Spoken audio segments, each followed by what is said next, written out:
Bien chicos, continuamos entonces con ultrasonido pulsante de baja intensidad, que también lo pueden encontrar en sus apuntes como LIPUS. ¿Está? Básicamente el ultrasonido pulsante de baja intensidad es una forma de energía mecánica que puede transmitirse al cuerpo como ondas de presión acústica. Esas ondas de presión acústica el cuerpo las sensa como tensiones micromecánicas o micromasaje.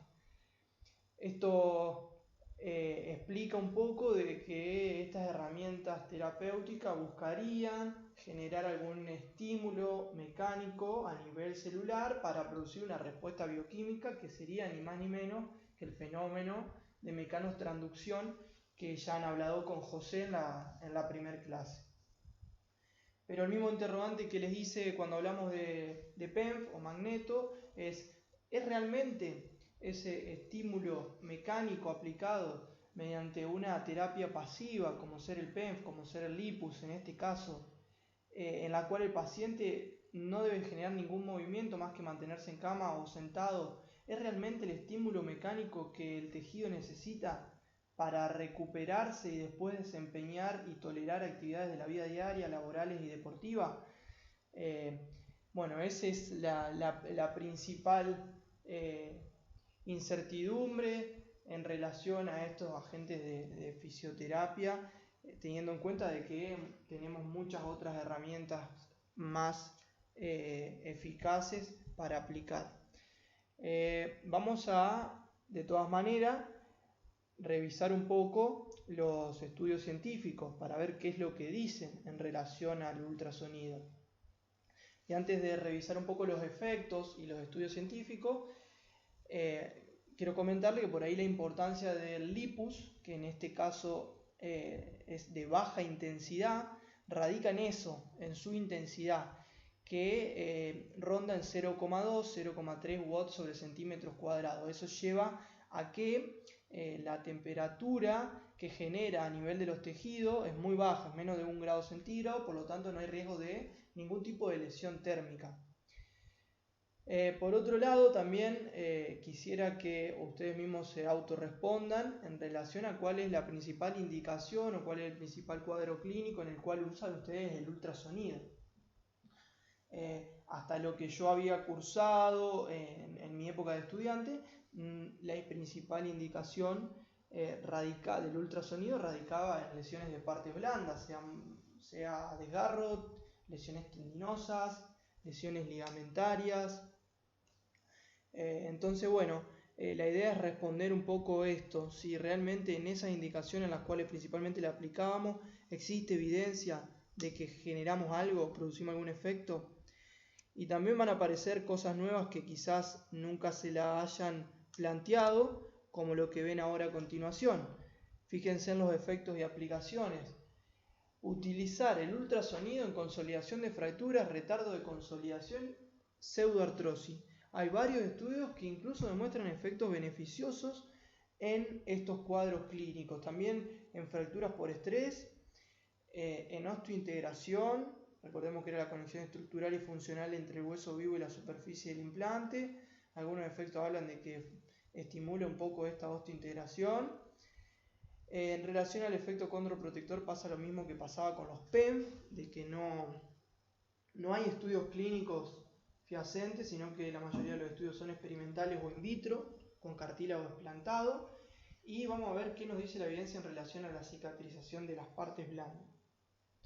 Bien, el primer estudio que ustedes ven ahí hace referencia a un estudio experimental en rata en la cual se evaluó el efecto del LIPUS en la consolidación de la fractura.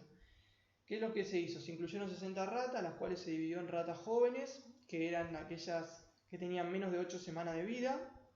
El grupo de ratas jóvenes fueron 24 y en el de las ratas adultas eran 36 ratas, y se las consideró adultas aquellas que tenían más de 40 semanas de vida. Se produjo una fractura cerrada de fémur en esa rata y se estudió qué pasaba con la aplicación del LIPUS. 20 minutos al día se lo aplicó. Y se vio que favoreció la consolidación en comparación con las ratas adultas control, sugiriendo que la intervención con ultrasonido eliminó el factor edad. Entonces, Nos está queriendo decir este estudio, más allá de que obviamente es experimental en ratas, de que podría resultar útil en ratas adultas o en adultos, ¿está?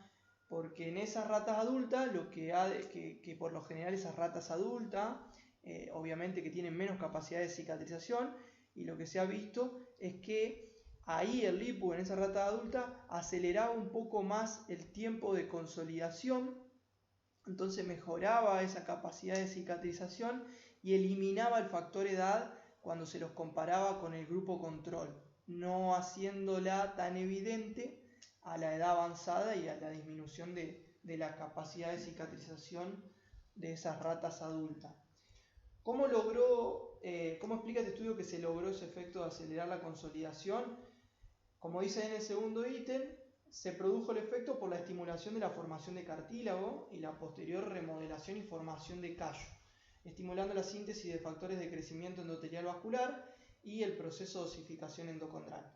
Si nos está diciendo que estimuló la formación de cartílago y la formación de callo, nos está diciendo que seguramente hubo una consolidación de tipo secundaria, debido a que estas ratas fueron tratadas con inmovilización cerrada mediante yeso. Y bueno, esa formación de cartílago pasó por un proceso de osificación endocondral, ¿está? Como nos dice ese segundo ítem. Bien, sigamos con otro estudio que en este caso, antes de continuar con el estudio les voy a mostrar una imagen que corresponde a este estudio experimental en ratas, que a su izquierda tienen las fotos de las ratas a las cuales le aplicaron lipus y a la derecha las ratas controles que no le aplicaron lipus. Fíjense, en las primeras dos imágenes, la A y la D hace referencia a los 10 días, la B y la E a los 21 días, la C y la F a los 28 días. Si nos enfocamos aquí, a ver si se me mueve el mouse, si nos enfocamos aquí en la imagen B, que hace referencia a los 21 días en las ratas que le aplicaron lipus, y las comparamos con las que no le aplicaron lipus, fíjense como en las que le aplicaron lipus se empezó a formar el callo, ya no es tan evidente la línea de fractura a los 21 días. En cambio, en las que no le aplicaron lipus, todavía no se empieza a formar tanto el callo y la línea de fractura todavía sigue siendo evidente ahí donde las marca con la flecha. Y a los 28 días, si miramos acá abajo, la imagen C, que es la que le aplicaron lipus, nos muestra una formación de callo y con consolidación completa, perdiendo ya ni siquiera anotándose la línea de fractura. En cambio, en la imagen F se empezó a formar el callo, pero la línea de fractura todavía persiste en esta imagen que pertenece a los 28 días en las ratas que no le aplicaron lipus. Esto demuestra de que las que le aplicaron lipus, que la del lado izquierdo, se dio la consolidación un poco antes que las que no recibieron lipus. Bien, ahora sí continuamos con otro estudio, que es un estudio clínico en pacientes. Este estudio lo que nos está diciendo es que se evaluó el efecto del lipus sobre el tratamiento de la consolidación en 61 pacientes. Los pacientes, para ser incluidos dentro de ese estudio, debían tener como mínimo 20 años de edad. Eran pacientes con fracturas cerradas del radio distal, que se las trató mediante inmovilización con yeso. Los pacientes fueron asignados de forma randomizada a un grupo activo y a un grupo placebo. Los controles radiográficos se realizaron a las semanas 1, 2, 3, 4, 5, 6, 8, 10, 12 y 16. Es decir, fueron realizados controles radiográficos bastante rigurosos y de manera bastante frecuente. ¿Qué se vio? Que la aplicación de lipus 20 minutos al día durante 10 semanas aceleró la consolidación en fractura de radio distal en comparación con las que recibieron lipus o ultrasonido placebo.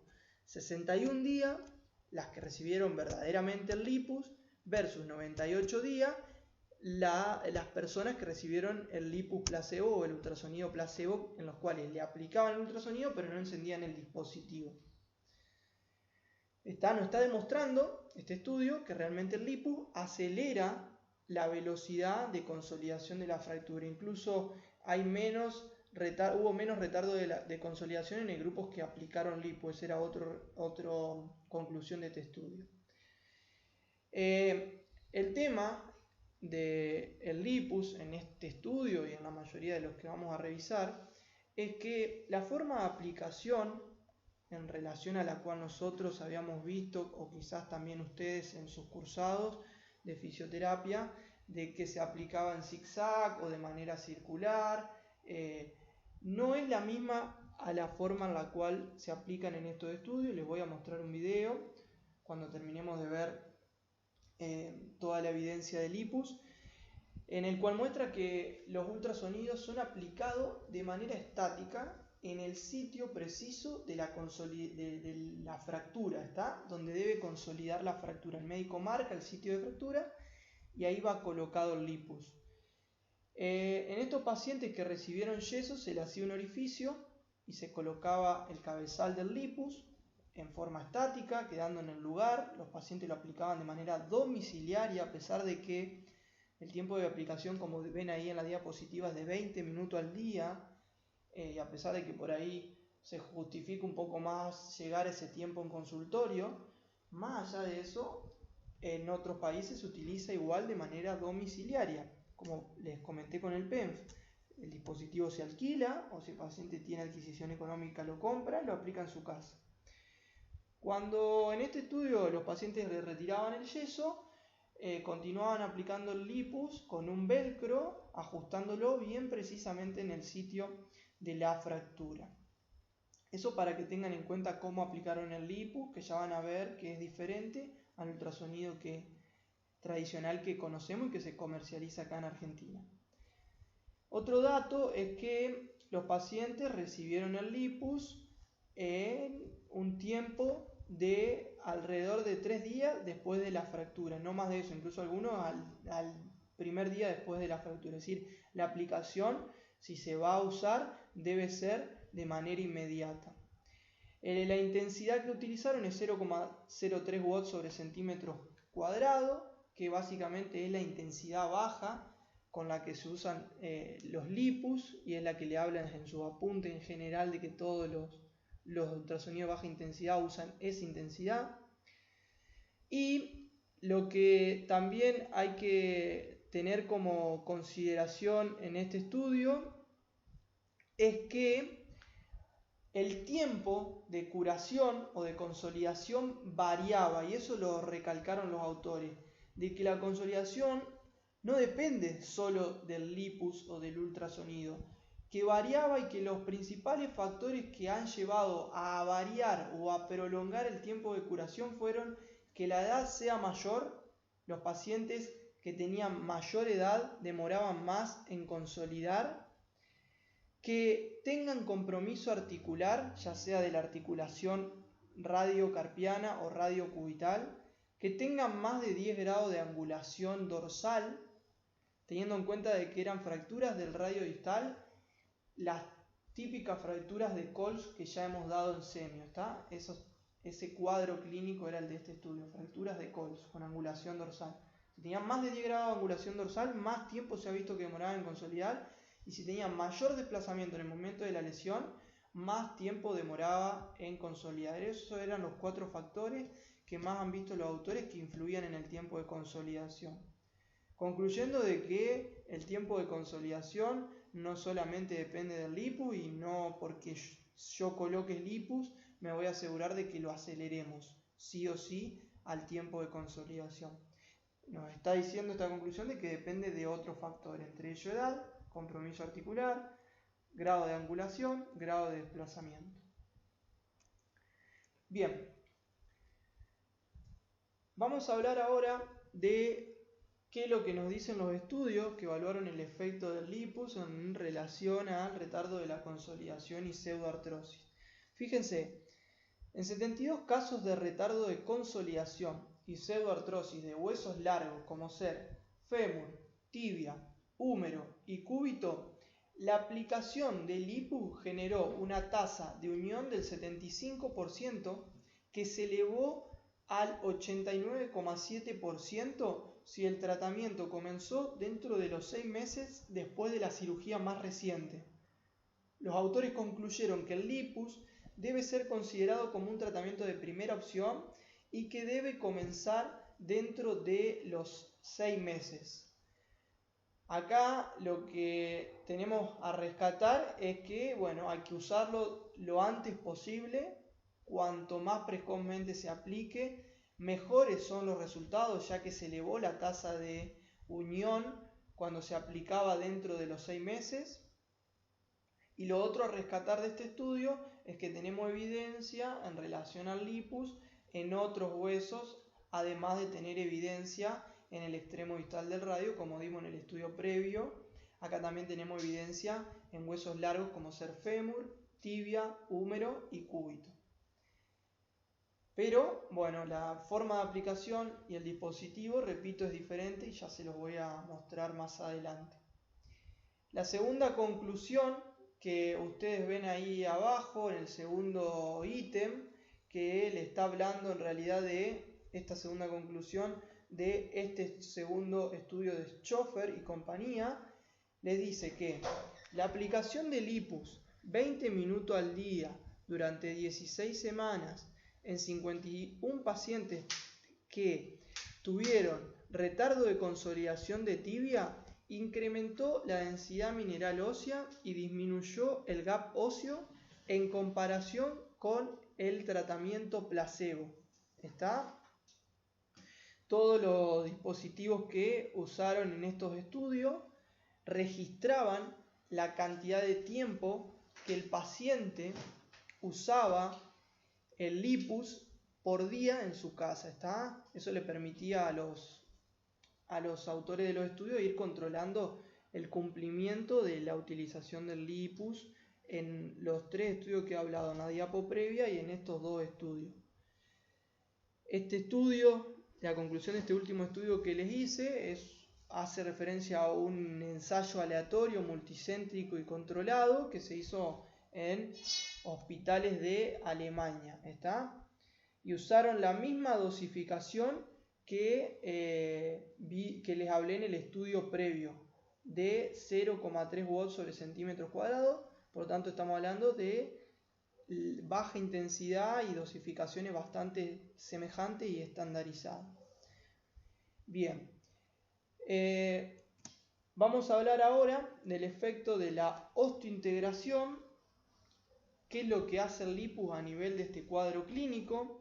Y el primer estudio que tenemos es un estudio experimental en 20 conejos que recibieron fusión espinal posterolateral con aplicación de injerto y colocación de hidroxiapatita.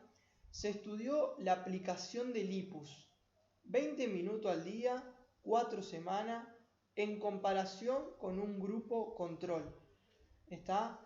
Fíjense que dentro de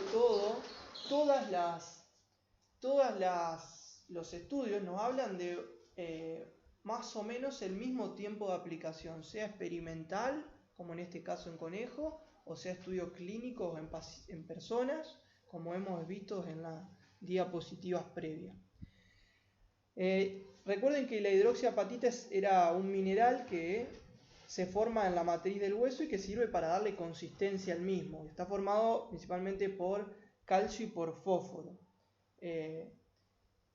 Este mineral se utilizó en el tratamiento de estos conejos, y el lipus en este tipo de tratamiento ha mejorado el tiempo de fusión espinal con la aplicación de injertos y la utilización de hidroxiapatita.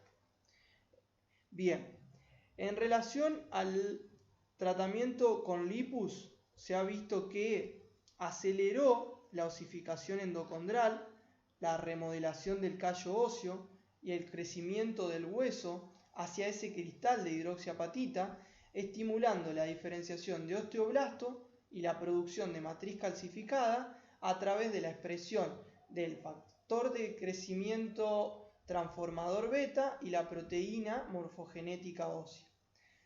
Recuerden que la proteína morfogenética ósea, que ya la hemos hablado, era el principal factor que estimulaba la diferenciación de células mesenquimales, o mal llamadas células madre, hacia osteoblasto. ¿Está? Por ende, en este estudio experimental, el lipus demostró ser efectivo para favorecer esa fusión espinal combinado con injerto y con cristales de hidroxiapatita.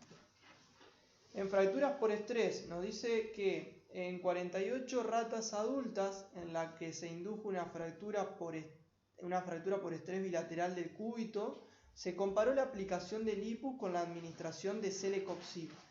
El Celecoxib, recuerden que es un AINES, y recuerden también que lo que habíamos dicho, o que lo que han dado también en semio en relación a la utilización de los AINES en estos cuadros en donde el paciente está atravesando un proceso de cicatrización.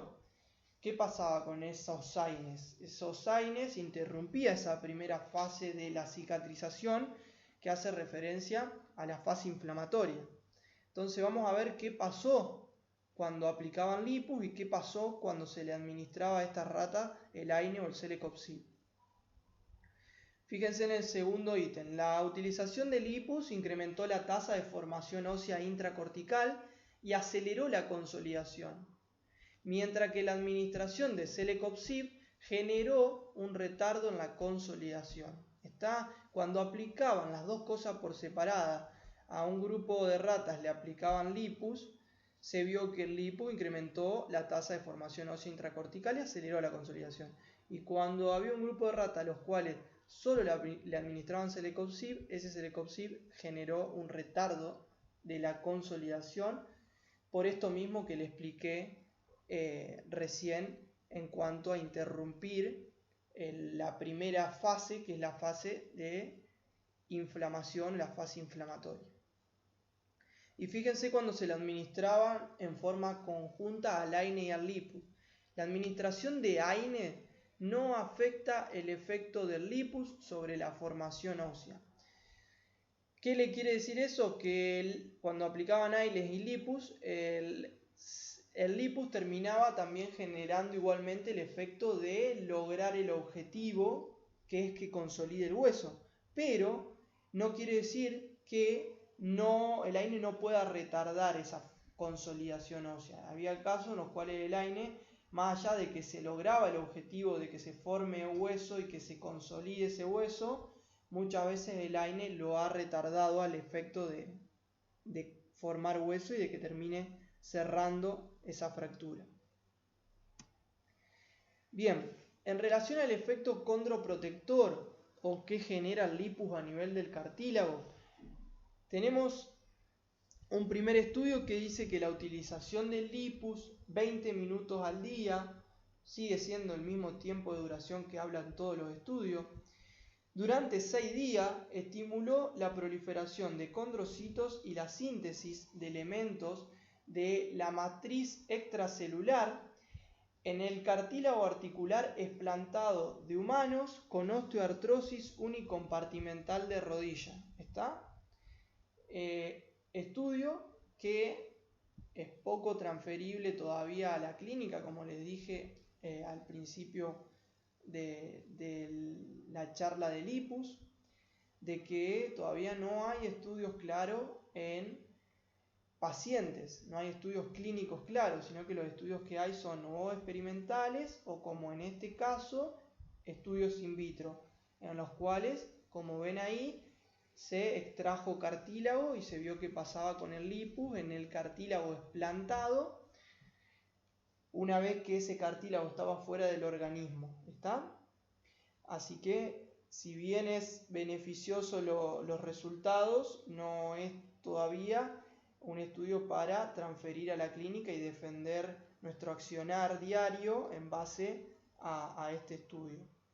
Y en el segundo ítem que tienen ahí, en esta diapositiva, habla de un estudio experimental y dice que la aplicación de lipus 20 minutos al día durante entre 6 y 12 semanas en 18 perros en los que se practicó una mosaicoplastía del cóndilo femoral medial, que ahora les voy a explicar antes de leerle la conclusión. Les voy a recordar que lo que es la mosaicoplastía hacía referencia a la reconstrucción de la superficie de cartílago dañada o a ese defecto osteocartilaginoso que muchas veces se encuentra en una articulación.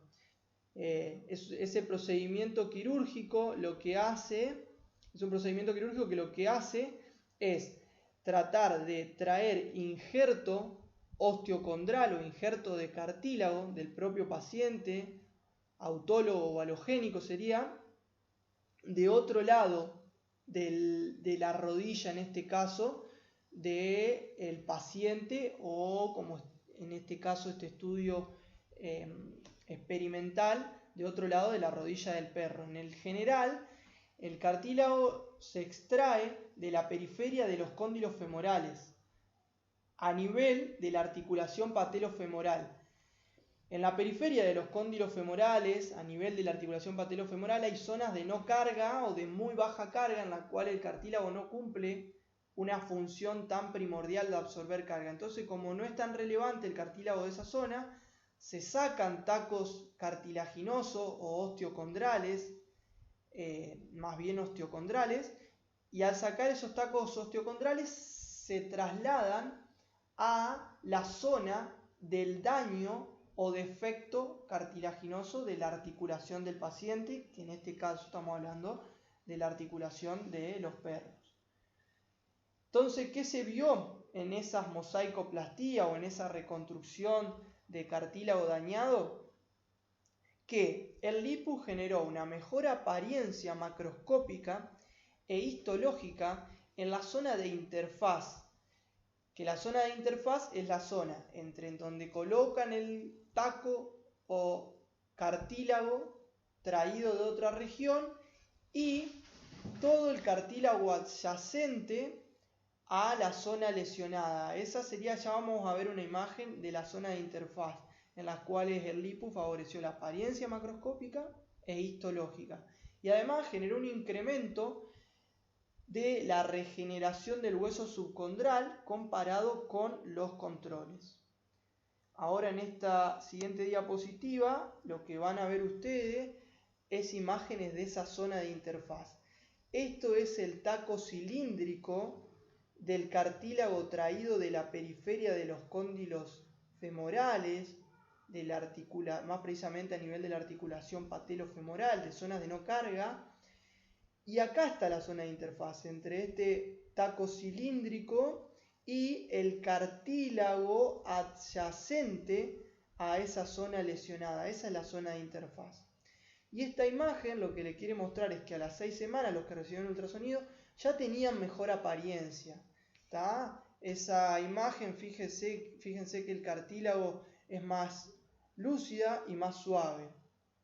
En cambio, a nivel en los pacientes controles se ve todavía bastante irregular esa zona de interfaz.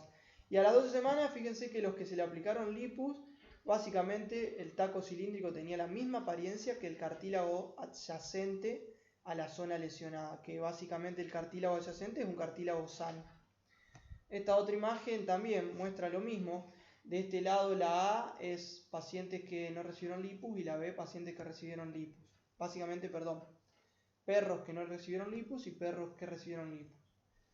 Los que no recibieron lipus, fíjense la irregularidad y el colapso de la superficie articular acá a nivel del cartílago, y fíjense que no hay básicamente formación de hueso subcondral. En cambio, los que recibieron lipus tienen una buena formación de hueso subcondral, que está representada por la letra B, tienen una buena formación de cartílago, y el cartílago, fíjense que no está colapsado. Las líneas de interfase básicamente son muy finas e inapreciables, ¿está? Es decir, es todo mucho más prolijo en estas imágenes de los perros que recibieron lipus. Bien, ahora nos queda hablar de la cicatrización de las partes blandas. ¿Qué tenemos en relación al lipus en estos tejidos? El primer estudio dice que se realizó la transección bilateral del ligamento colateral medial en 60 ratas. Un grupo recibió una dosis diaria de Celecoxib, otra vez le aplicaron AINES, 5 días en la semana, y el otro grupo sirvió como control. Ambos grupos fueron tratados con lipus, 20 minutos al día, 5 días en la semana. Había dentro de esos dos grupos había algunos pacientes que le aplicaban el lipus activo y había otros que le aplicaban el lipus sin activarlo, básicamente el lipus placebo. ¿Qué se vio en este estudio? Que a las 2 semanas los ligamentos tratados con ultrasonido activo mostraron mayor fuerza, rigidez y capacidad de absorción de energía. 34,2% más de fuerza, 27% más de rigidez, 54,4% más de capacidad de absorción de energía en los que recibieron ultrasonido activo en comparación con los que recibieron ultrasonido inactivo.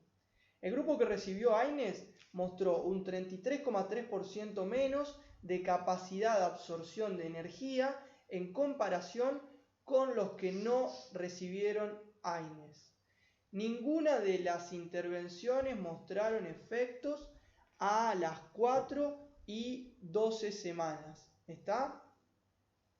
Entonces, ¿qué cuestión es relevante a sacar como conclusión de este estudio? Más allá de que tengan en cuenta de que es un estudio también experimental en rata, lo relevante es que efectos a largo plazo no se ven ni siquiera en animales. Fíjense la última parte, lo que les dice, ninguna de las intervenciones mostraron efectos a las 4 y 12 semanas. Las mejoras fueron solo a las 2 semanas, como les dice acá al principio de este ítem, sola a corto plazo. ¿Qué otra cuestión relevante de este estudio? Otra vez aparece el AINE como una herramienta totalmente negativa a usar, en la cual en este caso en cicatrización de partes blandas nos está diciendo de que altera la capacidad de absorción de energía, es decir, altera la calidad de los tejidos. Estamos hablando de ligamentos. Tengan en cuenta que muchas veces en los pacientes que reciben la indicación, en realidad los pacientes que padecen un esguince de tobillo, por así citar una lesión ligamentaria, reciben como primera indicación la administración de un AINES. Ya partimos desde ahí con desventajas en nuestros pacientes, ya que esos AINES demuestran que alteran la capacidad de cicatrización y la calidad de esos tejidos. Entonces, en relación a esto, tener en cuenta de que en caso de que excepto el paciente tenga un dolor totalmente insoportable, lo ideal sería que no reciba la indicación de administrar un AINE, para no arrancar de manera negativa con ese proceso de cicatrización, cortando esa primera fase de inflamación. Lo mismo pasaba en los estudios que vimos anteriormente en relación a las fracturas por estrés, en relación al efecto del lipus en los tejidos óseos. También lo alteraba de manera negativa, retardaba un poco más el tiempo de consolidación en aquellos pacientes que se le aplicaban Celecoxib o AINES. Tanto a nivel de las partes blandas como a nivel óseo, si se puede evitar el efecto del AINE, los resultados de los estudios nos están diciendo que tratemos de evitarlo. Esos son los datos relevantes en relación a este estudio. Esta también es una conclusión del mismo estudio previo. Son 3 conclusiones importantes. El lipus aceleró, pero no mejoró la cicatrización a largo plazo, que es básicamente lo que les dije recién. A largo plazo no se ven ningún tipo de efectos beneficiosos. No mejora la calidad de la cicatrización. Solamente el lipus demostró a corto plazo mejorar un poco la calidad y acelerar un poco el tiempo de cicatrización en estas partes blandas. Los AINES retrasaron, pero no alteraron la cicatrización a largo plazo. Si bien a largo plazo la cicatrización termina siendo igual, muy a largo plazo, a corto plazo los AINES nos están retardando ese tiempo de cicatrización, como ya les dije, debido a la interrupción de la fase inflamatoria. Cuando se utilizaron en combinación el AINES y el lipus, como así lo vimos también en fracturas por estrés, lo que pasaba en la utilización combinada de las dos cosas, acá en partes blandas pasa lo mismo. Cuando se usan de manera combinada, los AINES suprimen los efectos del lipus sobre las propiedades mecánicas de los ligamentos, en este caso, ¿está? Si bien igual el ligamento termina cicatrizando, los AINES te alteran los efectos del lipus sobre las propiedades mecánicas de esos ligamentos cuando se lo administra de manera conjunta. Entonces, tenemos varias cuestiones a utilizar rápidamente en nuestra práctica clínica en relación a decisiones más que herramientas. Con respecto a los AINES, tratar de evitarlos en caso de que sea posible por todos estos efectos adversos que nos muestran los estudios. Y en relación al ultrasonido, replantear un poco en qué cuadros clínicos los utilizamos, ya que fíjense que en relación a la cicatrización de las partes blandas son muy pocos los estudios y son estos dos estudios que hablaban de cicatrización, en realidad este único estudio, pero estas dos diapositivas últimas que hablamos en relación a la cicatrización de partes blandas son estudios experimentales en animales. No hay estudios clínicos en pacientes que realmente demuestren efecto beneficioso en relación al lipus a la hora de acelerar la cicatrización de las partes blandas. Y en relación al tejido óseo sí los hay, sí hay efectos beneficiosos que los hemos visto. El tiempo de aplicación es corto, 20 minutos al día, pero si nos dejamos guiar por los estudios, también lo aplicaban de manera domiciliaria.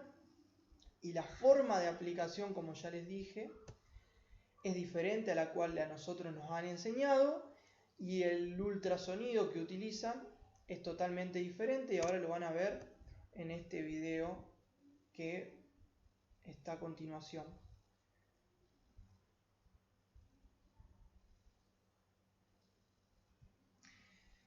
Bien, fíjense por empezar que es portátil, ya van a ver que tiene la posibilidad de ser cargado. Fíjense cómo muestra que el lipus es colocado de manera estática, local, en el sitio de la fractura. Recuerden que más allá de que nuestra principal aplicación sea en partes blandas, o hasta lo que veníamos usándola mayormente, muchas veces era en partes blandas, recuerden que en cuanto a la evidencia científica, las principales indicaciones y los principales reportes positivos están en tejidos óseos, a nivel del hueso.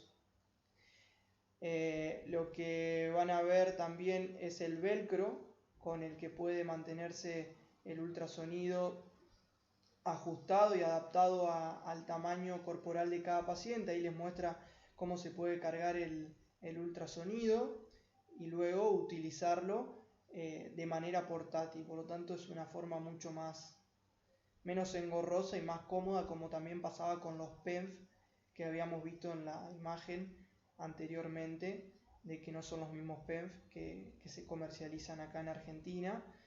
Son mucho menos incómodos y engorrosos, y los pacientes pueden usarlo mientras realizan otro tipo de actividades.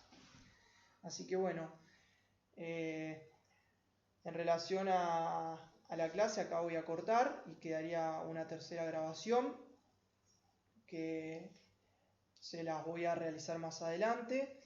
Y como conclusión final, replantear también lo que es la utilización de estas dos herramientas de fisioterapia que hemos dado últimamente en relación a PENF y en relación a lipus.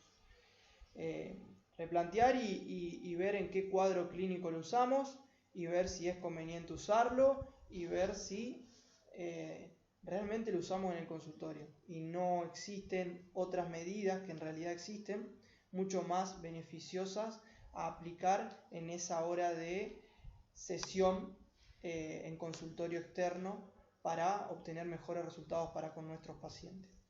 Saludos para todos y nos reencontraremos la próxima grabación. Hasta luego, chicos.